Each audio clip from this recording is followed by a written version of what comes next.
Your veins hold about 60% of your blood.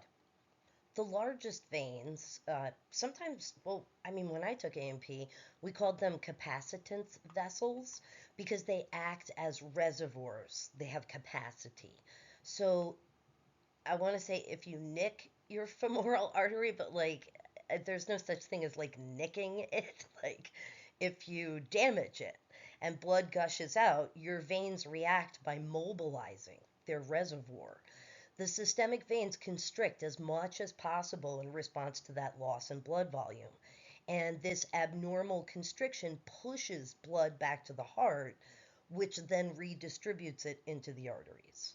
It's not just veins that mobilize blood when something like this happens. Veins in organs like the liver, the skin, and the lungs, they hold a lot of that blood reservoir. When mobilized, those organs can push blood into circulation. And this kind of explains why someone who is bleeding heavily, externally or internally, might appear pale as blood is drawn from the skin's reservoir. As the capillaries come together and leave the capillary bed, they form a venule. Venules are still exchanging with the tissue around them because they're reasonably porous. Venules then come together to form veins, and veins can be classified as medium or large. Sometimes that classification isn't even made. And veins still hold about 60% of the blood in your body. And that is interesting because even when veins hold a lot of your blood, they're not full. They're like half full most of the time. This histological picture of a medium-sized vein, I mean, take a look, the lumen is collapsed compared to those open circles of the lumen of an artery. Take a look at the back of your hand to see veins that are draining blood from the capillary networks in your fingers and in your palm. You can see these vessels coming together and interconnecting, and these are structures called anastomoses. Although there's only one route by way of an artery to capillary bed, there are actually many venules that can drain a bed. In general, you have more veins than arteries. These interconnections are very common and really important around articulations like the elbow and the knee. So as you bend your elbow or knee, you squeeze blood vessels, requiring your blood to like take an alternate route to the capillary beds. When you're dehydrated, these vessels on the back of your hand and their interconnections, they're usually quite pronounced on the back of your hand. And if you're well watered or well hydrated, they're less obvious. By the time blood reaches the venous system, there's not much pressure to return the blood to the heart. Veins have a couple modifications that help them get the blood to flow back to the heart. I mean, first is a pressure gradient. But secondly, veins have valves which prevent blood from flowing backwards. And thirdly, more skeletal muscle activity increases the efficiency of your venous return. So get up and walk around if you can. As the skeletal muscles surrounding your deep veins contract and relax, they move blood. They like squeeze it or pulse it toward the heart.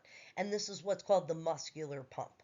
In addition to this, there are other pressure changes in your thoracic cavity during breathing that also help to facilitate venous return. And this is what is called the respiratory pump.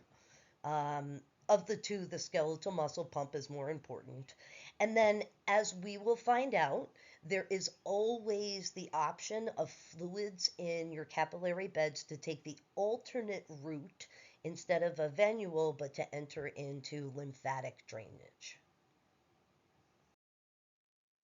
The lumen of a vein always appears collapsed, maybe like a frowny frown. This picture here on the left, the histological picture, is a really nice picture of a vein. and you can see all of the little red blood cells in the center of it. Medium and large veins have very smooth muscle, very little smooth muscle with a slight hint of elastic in them. Some of the larger veins have no smooth muscle. It's just like a big tunica externa, which can be pretty thick on the largest of our veins. In fact, the largest of your veins, like the vena cava, it's so thick that it needs its own blood supply, just like any other organ, right? The smooth muscle in the vena cava needs a blood supply.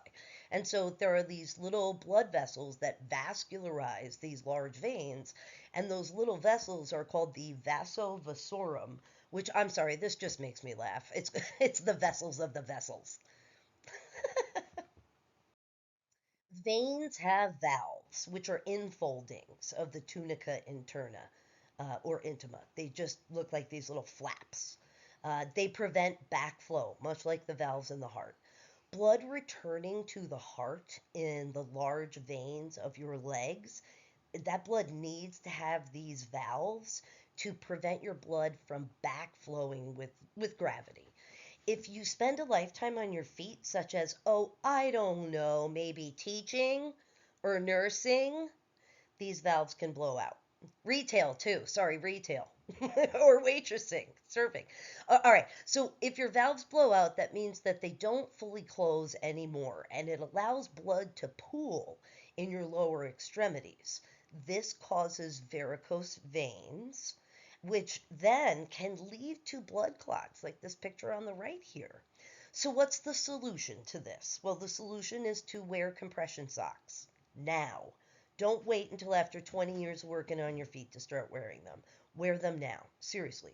If you want surgery for varicose veins, they're going to require you to wear them for a significant amount of time before you become eligible for the procedure. Listen, I could teach an entire class on compression stockings and constipation. I bet half of you would sign up for it. And then if we threw in incontinence, I make you bet that I could get another 25% of you.